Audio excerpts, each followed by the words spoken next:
Quando eu conheci Marcos Vinícius, né, eu ainda não Nós estava inserida aí no logo que eu sistema entrei conceito de para a faculdade, psicologia. nos anos 70. A gente se do século encontrou na passado. vida. Eu conheci, primeira Foi vez que eu na vi faculdade. Marcos Vinícius, Carregava ele manual, tinha uma expressão faculdade, sobre coração, papel. que ele dizia, E aí eu chamo o ah, Marcos, né, psicologia, foi uma surpresa, a gente não rumo, estava É esperando algo ter muito Marcos. significativo.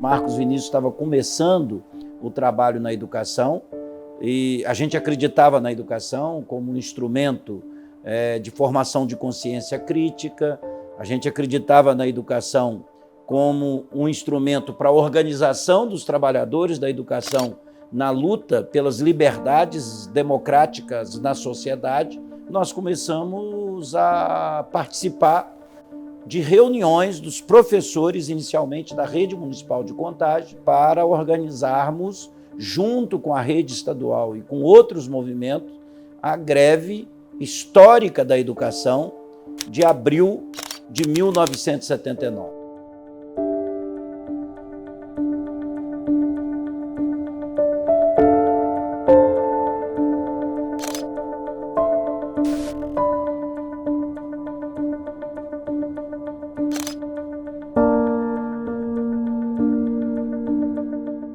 Quando ele entra na luta política, ele, nesse livro, o ABC da PC, que o Durval Ângelo escreve, e que tem um artigo, é muito nítido ter essa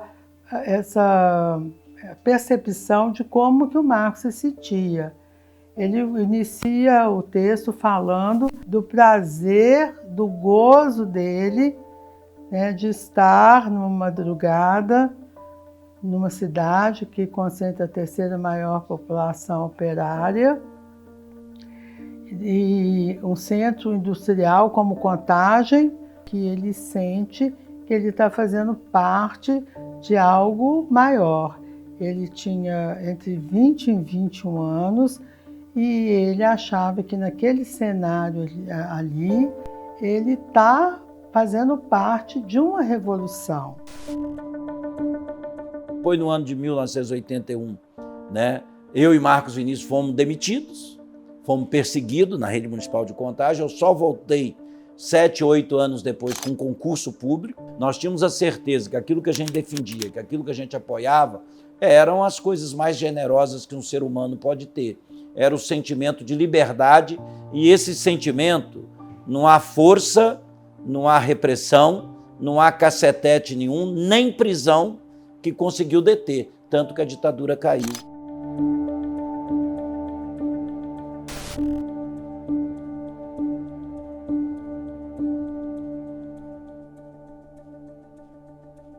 Para mim era essa pessoa, ele era completamente comprometido com aquilo que ele acreditava, com a defesa da vida, e levava isso para qualquer coisa que ele atuasse, qualquer forma que ele vivesse, enfim, para o estilo de vida.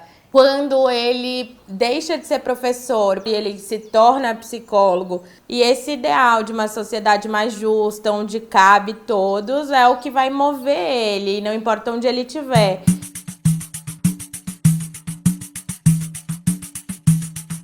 Eu às vezes brincava com ele que ele podia estar em qualquer lugar, que ele sabia se transmutar nas diversas lutas que ele envolvia. De maneira geral, eu considero o Marcos Vinícius um militante dos direitos humanos. Mas eu digo que para a psicologia do Brasil, eu digo, ele teve uma importância muito grande. Nós éramos duas turmas, eu era de uma turma e ele era da outra. A minha turma, inclusive, só tinha 2 homens. O dele tinha alguns militares, que a escola tinha muitos militares na época, e tinha muitos homens. Mas logo nós nos reconhecemos, uma escola que tinha um diretório acadêmico que era ligado à diretoria da escola, o diretório acadêmico era patrocinado pela diretoria da escola. Logo nós nos achamos uns aos outros e achamos que a gente precisava fazer alguma coisa em função daquela situação que era aquele lugar muito militarizado, muito... O porteiro era militar, o diretor era militar, isso era a época, 1978 ainda era ditadura, né? Então, logo nós começamos a sobressair com os trabalhos que a gente fazia em sala de aula. Que a professora incentivava muito que a gente organizasse em grupos e apresentasse situações sociais fortes, e assim foi feito. E a turma do Marcos Vinícius fez um trabalho, reproduzir um velório, as situações subjetivas que acontecem num velório, e eles levaram um caixão para dentro da escola. E aquilo, numa escola extremamente careta, aquilo foi assim, um evento, né? Foi um acontecimento. O Marcos Vinícius era uma pessoa inquieta, né? Era um amigo inquieto, né? Nós nos conhecemos na faculdade, assim, logo que eu entrei para a faculdade, nos anos 70, logo que eu entrei, eu já logo assim, encontrei o Marcos Vinícius, junto com alguns outros colegas, já a gente estava em plena ditadura militar, a gente estudava numa faculdade particular, privada, e já num movimento, já trazendo quem estava chegando, né, para essa discussão do ensino público e gratuito e na luta contra a ditadura. E isso era para mim, né, eu cheguei assim, já fui encontrando. Passou um tempo, o Marcos saiu da faculdade onde eu estudava, foi para uma outra faculdade, né? E ele vai para a FUMEC. E ali ele se encontra no DA, no Diretório Acadêmico, onde ele tinha um cargo, eu não sei exatamente qual a história que ele tinha lá. E essa luta política dele, efetivamente, penso que está marcada nesse momento. A gente se encontrou na vida, foi na faculdade. Chegou lá para a FUMEC no quarto período, salvo engano, e foi uma pessoa que já chegou assim, marcando um lugar, vamos dizer assim. Um sujeito muito grande, com cabelão enorme, uma barba enorme, uma voz muito grossa, entendeu?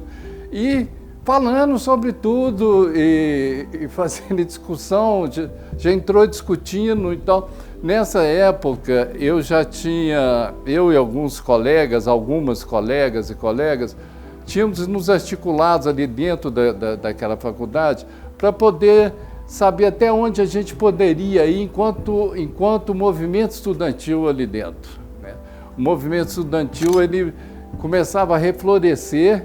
A União Nacional dos Estudantes, a UNE, tinha sido extinta pelo regime militar. E houve aqui, foi em julho de 1977, houve uma tentativa de reconstrução da UNE, num acontecimento que se chamou Terceiro Encontro Nacional dos Estudantes, que foi na Faculdade de Medicina, aqui da Universidade Federal. Então, a ideia é que apareceram estudantes do Brasil inteiro para fazer esse encontro, que esse encontro iria sair a reconstrução da UNE. Só que não foi possível fazer esse encontro porque a polícia abaixou, não houve a menor chance de fazer. Colegas que estavam chegando de ônibus de vários estados da Bahia, eu me lembro, do Espírito Santo, foram parados nas estradas, não podiam entrar em Belo Horizonte, tinham que voltar em comboio. Várias pessoas que estavam lá na Faculdade de Medicina foram presas, passaram 2 dias num centro de gado aí da Gamileira, no DOPS, etc. E com isso, começou a ter um enfrentamento fora das instalações onde estava acontecendo esse imbróglio, e teve várias manifestações na rua, sabe? Houve um ensaio de manifestação de rua, que até então não se tinha. Nesse aspecto,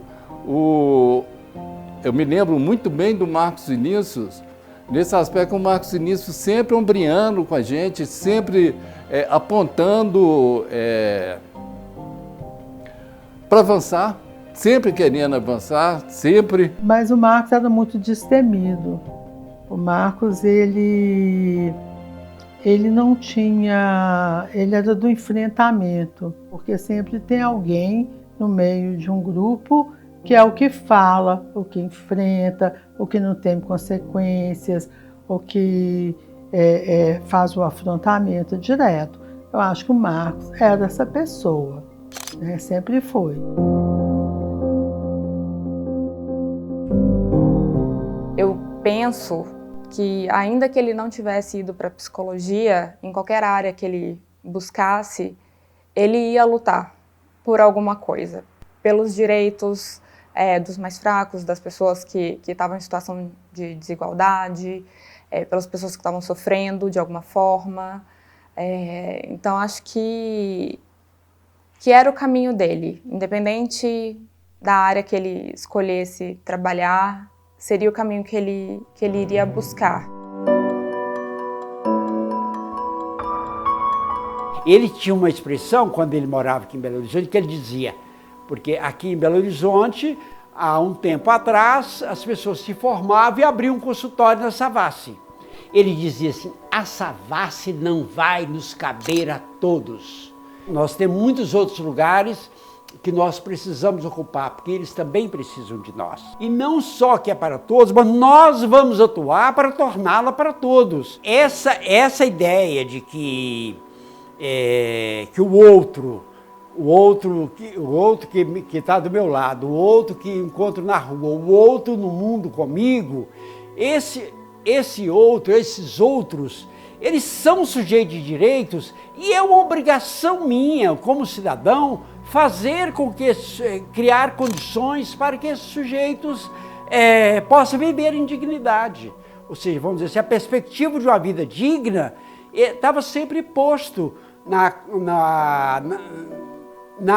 luta, na atuação do Marcos Vinícius. Formei, fui para cuidar da minha vida e tal, e não nos víamos mais.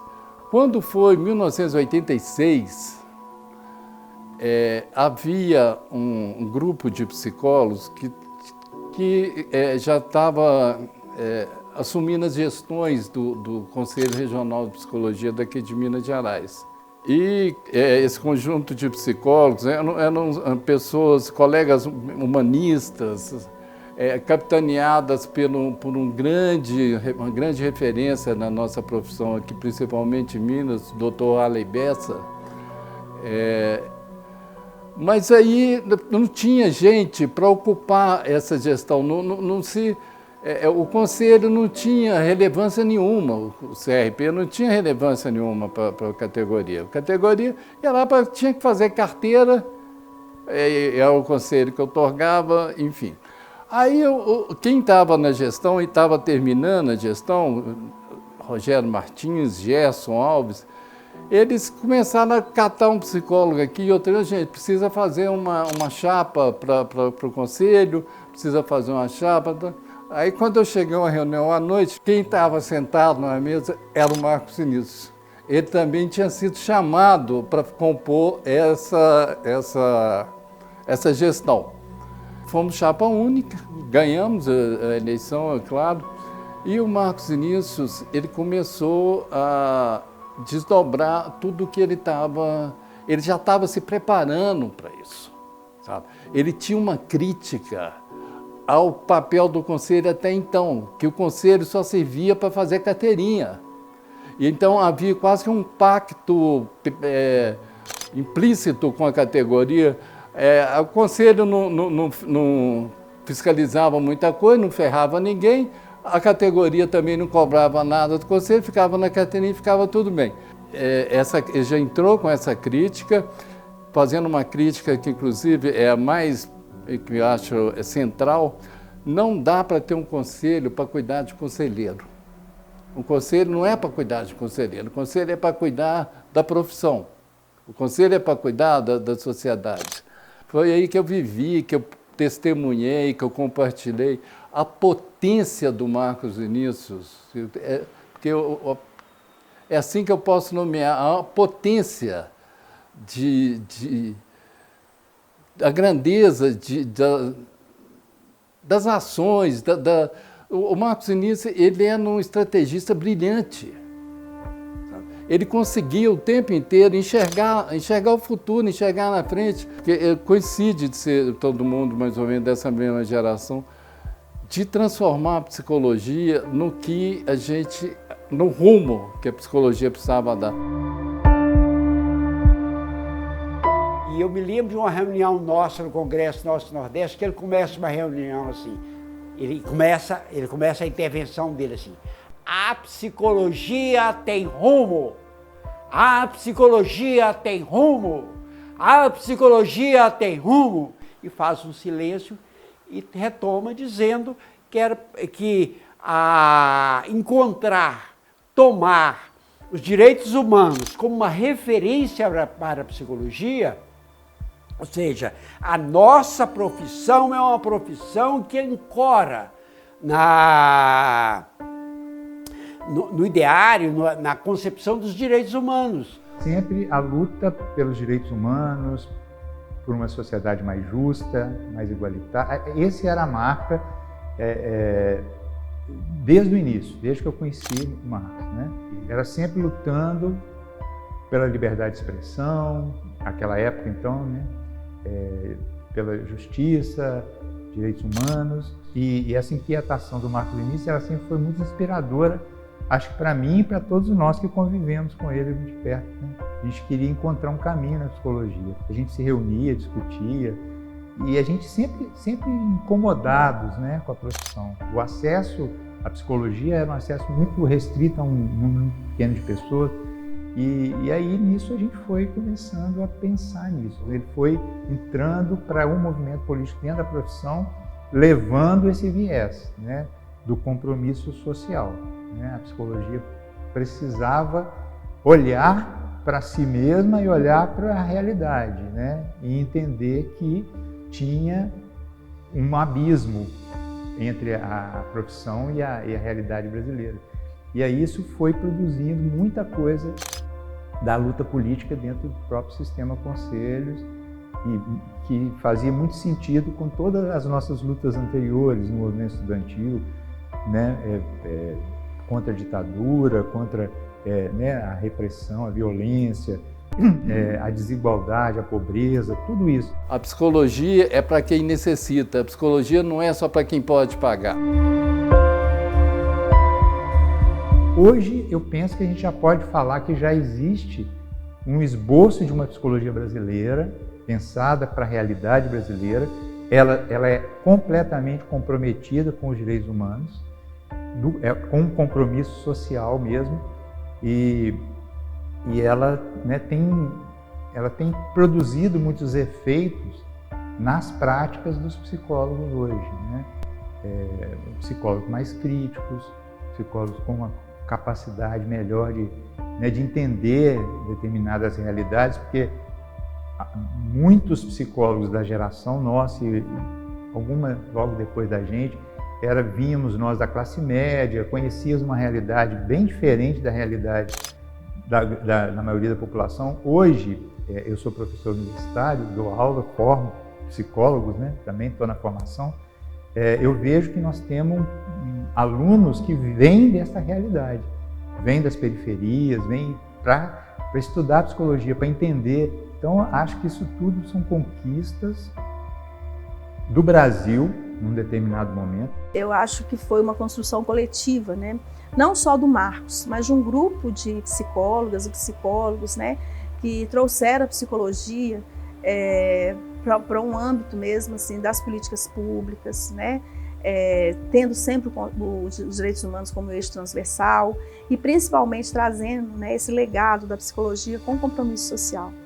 Então, para mim, talvez uma das coisas mais importantes que tem acontecido para a psicologia, né, foi essa construção coletiva que teve o Marcos Vinícius como um dos protagonistas, né, trazendo para a gente esse legado aí, né, da psicologia, tendo como eixo transversal mesmo, né, a defesa intransigente dos direitos humanos e esse compromisso social.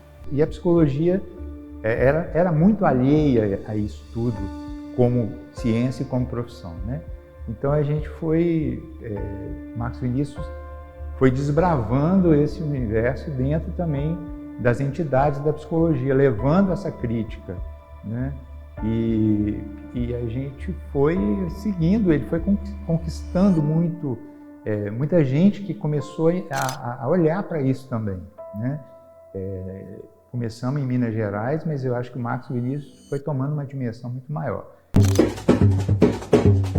Essa construção, ela veio junto com a abertura também do Estado Democrático, com a construção do SUS, porque eu acho que se mistura um pouco, né? A construção do SUS, a reforma sanitária, a reforma psiquiátrica, a psicologia, né? A psicologia esteve presente na reforma sanitária, né? Esteve presente também na construção da reforma psiquiátrica, e o Marcos foi um dos nomes, né? Uma das pessoas que mais contribuíram para isso. O SUS, quando ele foi criado, colocou, né, a importância de ter a participação da sociedade, porque o SUS não foi construído em gabinetes, ele foi construído nas lutas populares. Então, a importância de ter a representação de quem, de fato, utiliza o sistema. Eu enxergo esse ponto, isso, uma grande capacidade de articulação política, uma cabeça muito inteligente, visionária, que conseguia ver os problemas de uma forma muito complexa e saber como atuar, onde atuar, mas também um grande compromisso de um fazer democrático que envolvesse as pessoas, que trouxesse as pessoas para construir junto com ele, né? Não é só que a gente vai chegar lá e vai entregar um sistema de saúde público melhor, a gente vai construir todo mundo junto um sistema de saúde público melhor e só assim ele pode ser melhor.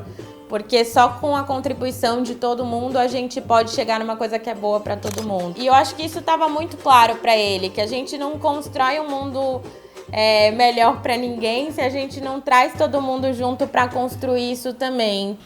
Tem uma certa implantação social, uma certa ressonância social que vai acabar se... Paralelo a isso, o Marcos também tinha uma outra causa, né, muito importante, que era a luta antimanicomial. Tudo dentro desse mesmo olhar, né, por direitos, por direitos humanos, a loucura e toda a violência contra as pessoas, com o transtorno mental. E eu acho que essa construção da figura do meu pai na luta antimanicomial, assim, eu pensando nessa luta, eu acho que ela foi minha primeira irmã em relação à divisão de atenção e tempo. Essa luta ela era muito presente na vida do meu pai. Eu, desde que me entendo por gente, me lembro do meu pai envolvido na luta antimanicomial.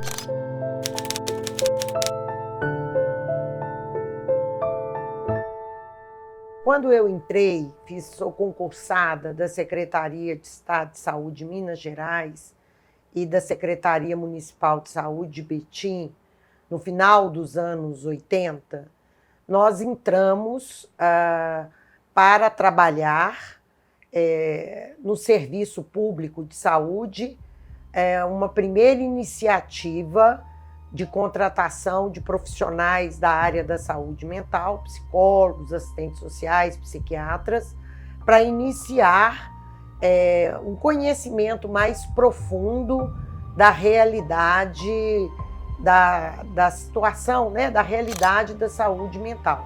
Mas já sabíamos que o Brasil era o terceiro maior parque manicomial, né, da América Latina, com aproximadamente 100 mil leitos psiquiátricos. Nós tínhamos mais leitos psiquiátricos do que leito clínico e pediátrico junto. Era o segundo maior gasto da saúde pública. E 80% desses 100 mil leitos, eles estavam na iniciativa privada, né? Eles ficavam em hospitais privados conveniados com a saúde pública. E as condições, obviamente, né, de assistência eram inexistentes, para chamar de assistência. Né? Era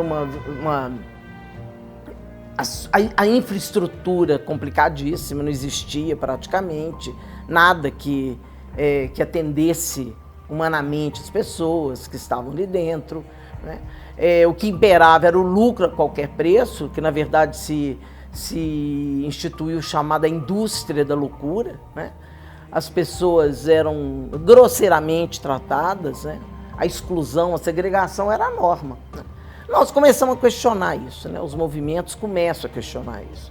Marcos Vinícius foi uma das pessoas que protagonizou essa denúncia, de uma maneira extremamente veemente.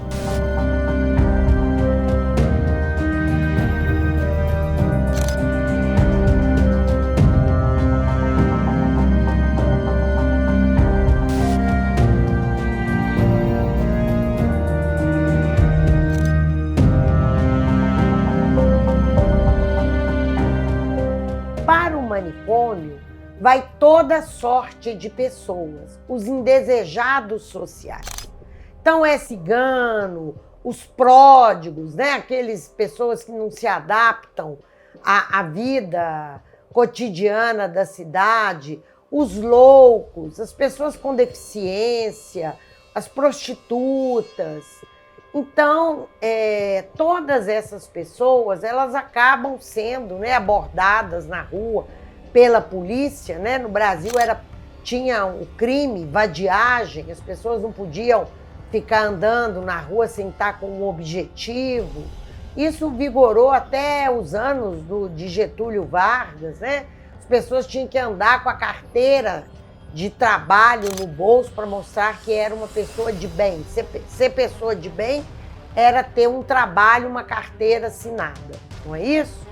Então, o hospital psiquiátrico, o manicômio, o hospício, nosocômio, né, o mesmo nome, para esses lugares iam todas essas pessoas. Né? E qual que é o tratamento que elas recebiam lá dentro? Tratamento chamado tratamento moral. Você tem que corrigir esse comportamento inadequado, indesejado que você tem. Para isso, eles tomavam banho frio, banho de mangueira, ficavam dentro de celas, né, tipo solitárias, ficavam amarrados, presos ao leito com correntes, todo tipo de tortura para eles corrigirem o comportamento inadequado. O manicômio é autoritário, né? É supor que possa curar a loucura, né? Uma diferença de uma pessoa já é uma violência a partir desse pressuposto, né? De que vai tirar a diferença de alguém porque a sua diferença é uma doença. De fato, a gente enlouquecendo, a gente sofre muito, mas eu acho também que tem a ver com essa sociedade nossa, porque eu acho que é possível uma sociedade em que a loucura não seja sinônimo de sofrimento. A luta antimanicomial é você inventar uma sociedade que você deseja, mas que ainda não existe. O acolhimento no sistema antimanicomial é diferente do que no parque manicomial, né? Porque tem uma coisa que chama empatia, né? Eles não procuram te curar, então você vai fazendo a sua vida aos trancos e barrancos. Mas você chega lá, né? Trabalha a aceitação, entendeu? Dá para encontrar um caminho. Agora você vai para o manicômio, é choque, eles falam que é ciência, é choque, é normatização, não aceita diferença, entendeu? Então, tratar na luta antimanicomial, você tem identidade, né? E aí você passa a ser feliz. É isso. Força do desejo.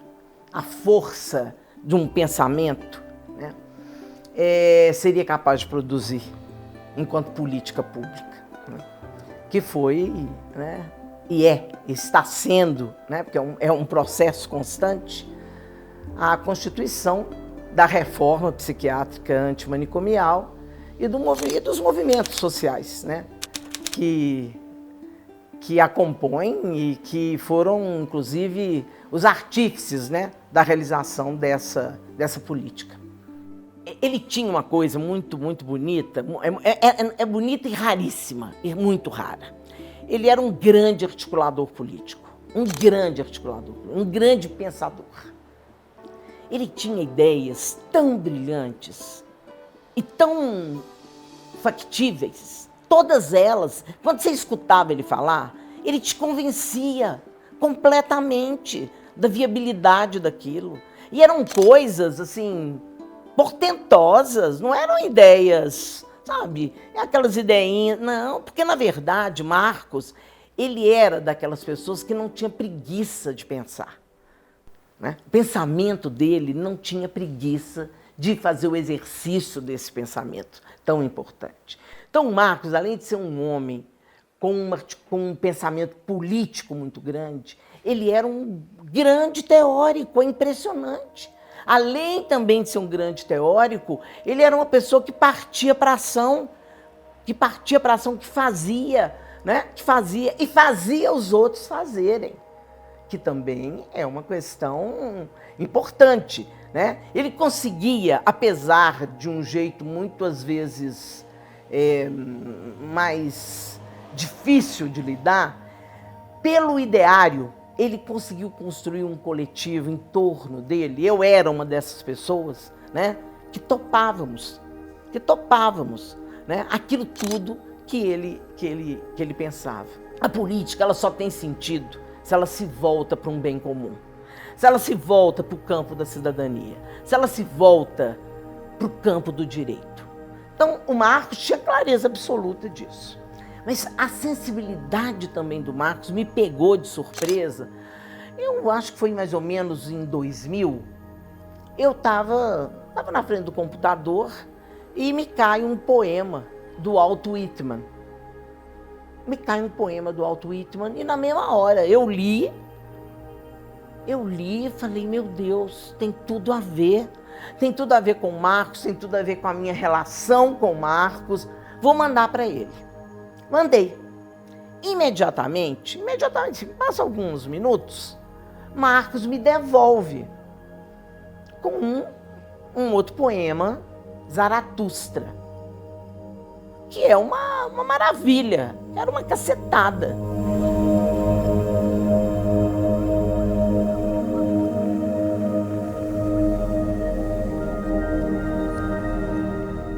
O meu pai deixou de legado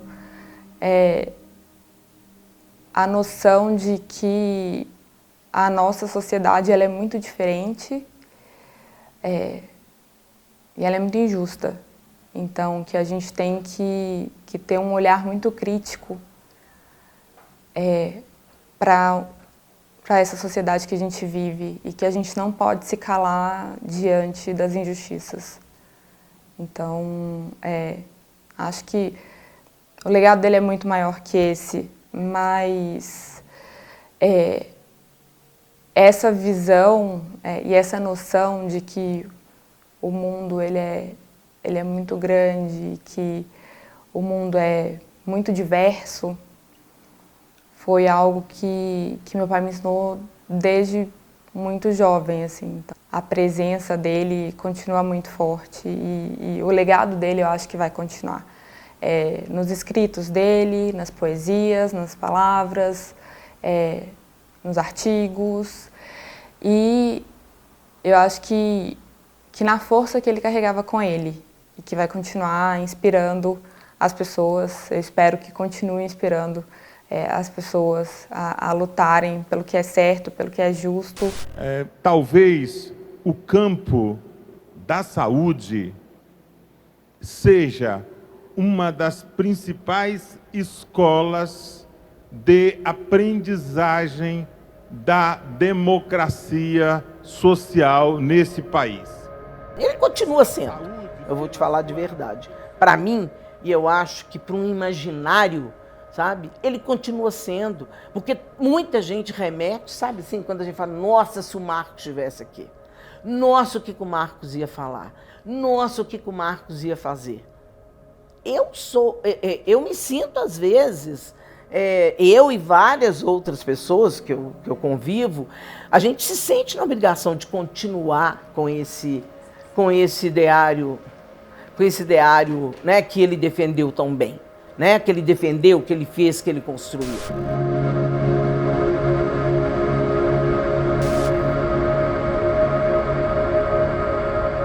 Ele foi morar na Pirajuía e ele se encantou pela comunidade, que era uma comunidade quilombola.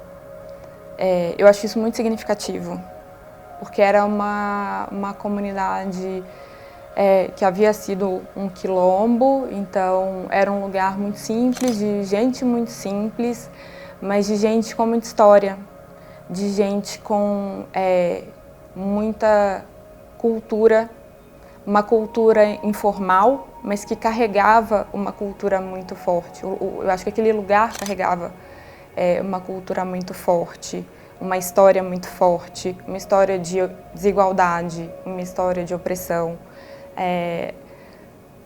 uma história de sofrimento. E eu acho que situações assim mexiam muito com meu pai.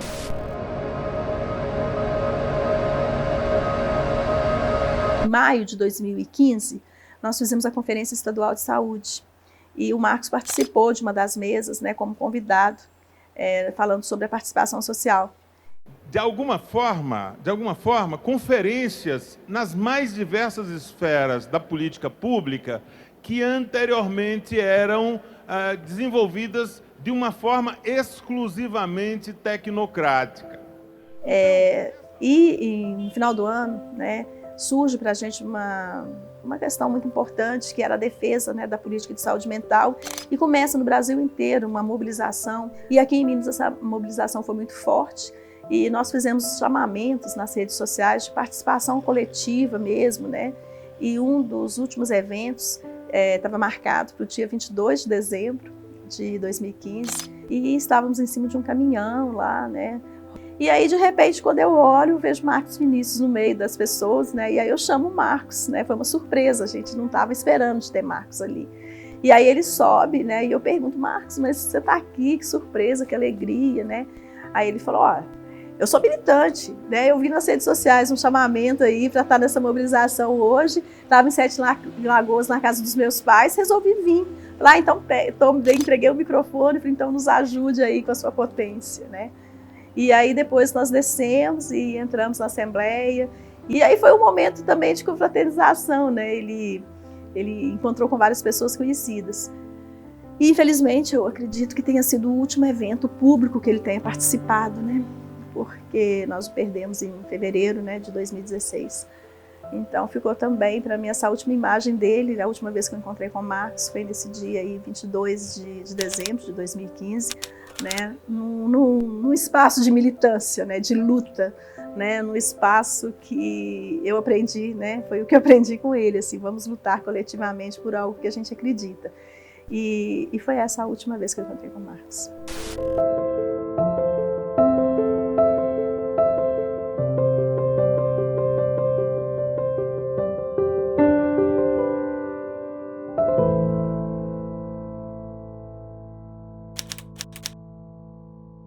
Tem um que eu não sei se é samba enredo, mas que eu cantei naquele vídeo, né? E esse me lembra Marcos Vinícius. Não sei de quem está falando, mas me lembra o Marcos Vinícius. De alguém que fez... Era impossível, ele foi e fez, e aqui estamos nós mais uma vez. Não sei de quem, quando produziu isso, de quem estava falando, mas para mim fala do Marcos Vinícius. Posso cantar essa? Claro. Então tá. Eu vi um tempo em que não tinha luz, até a gloriosa conquista do SUS. Direito à voz, saúde pra nós, acesso ao viver. E atravessamos os muros, as cercas e os porões, contra os hospícios e exclusões, é nossa sincera homenagem a você. Liberdade, abre as asas pra... Nossa, esqueci. Liberdade, abre as asas pra florir meu coração. Era impossível, ele foi e fez, e aqui estamos nós mais uma vez. Que lindo, que lindo. Muito bom.